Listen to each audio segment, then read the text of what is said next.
This week in Geek History. Hey, it's Isaac from that hashtag show, and we are here once again for a very Marvel-heavy week. It's been absolutely exciting, and particularly, we have a special episode of Strange Magic, or Doctor Strange, and how I learned to stop worrying and love Marvel films. So we have been seeing so much. Doctor Strange has been all over the media. We have new set photos. We have the release of the trailer. We have wrap-up production last Saturday. This is big, and Doctor Strange is going to be a big deal. When it releases in November, we will see the cinematic universe of Marvel changing drastically. So to roll back the clock, we are going to take a trip with Doctor Strange and his arch nemesis, Baron Mordo, to take a look at where they have been in history that has sort of evolved and created the Marvel universe as we know it in the comics, and possibly and ultimately where it will end up in the Marvel Cinematic Universe. So we roll back in history with Doctor Strange and Mordo literally to the beginning of time and existence itself. In Marvel Premiere number 14, Doctor Strange and Mordo are actually pulled back in time by his ultimate powerful being, and he takes them to see a lot of notable historical events, including saving Lancelot and from Arthurian legends from a dragon. They see the destruction of Sodom and Gomorrah from the Bible, as well as the creation of all existence by a godlike being. Now, this sort of lends credence to this idea of a Judeo-Christian belief system and it being the actual events of history in the Bible being in the comic book series. We don't know if they're going to pull any of that iconography or any of that belief into the new cinematic universe, but it's definitely a large part of the Doctor Strange series, including the Doctor Strange actually being visited by what they call the goddess, who believes in pulling superheroes who have strong religious affiliation, like Captain America and Doctor Strange.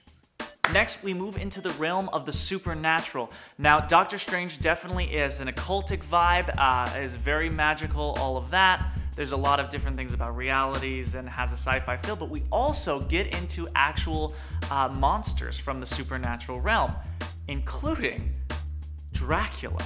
In the Tomb of Doctor Strange, issue number 14 of volume 2 of Doctor Strange, we see Doctor Strange encountering Dracula and actually being bitten by him, which means his soul is lost.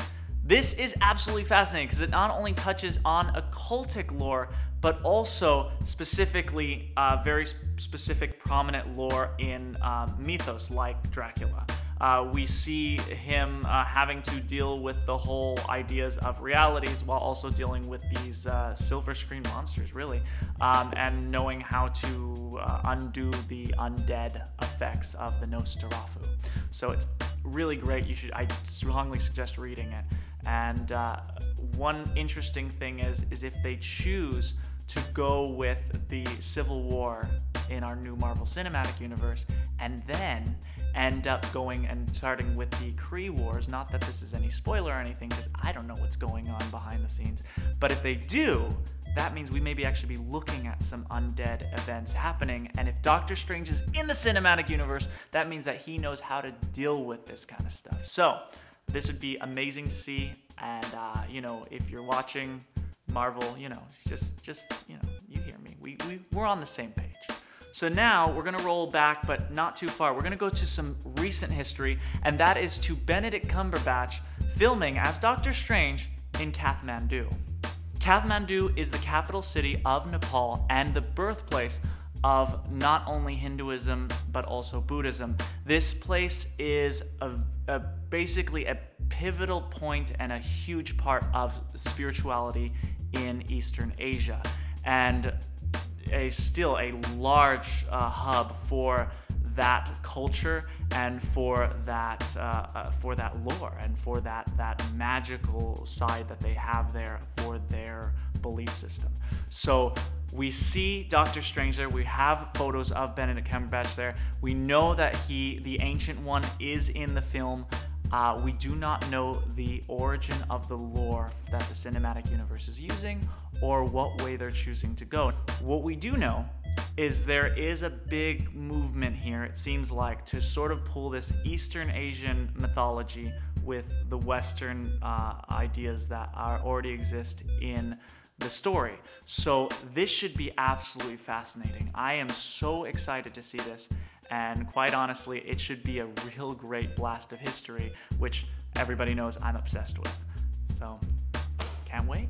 So as you know, we are this week in Geek History, which means that we have to stay in the past and we can't go forward in the future, which I wish we could, because while we're filming this, we actually haven't seen the trailer yet. But by the time it posts, you will have seen it because it will be history. Well, it'll be in history. Anyways, so what we need you to do is honestly help us out. Show us what you know about lore, show us what you know about magic, show us what you know about occultism, show us what you know about any of that stuff. Let us know what you know about Doctor Strange down in the comments, and see if you can spot any spoilers in the trailer as well for what the lore is and what the history of this movie is, because I'm excited. I can't wait. This is Isaac here at That Hashtag Show for This Week in Geek History. Like, share, subscribe, do a thing. It's awesome. And we will see you next week.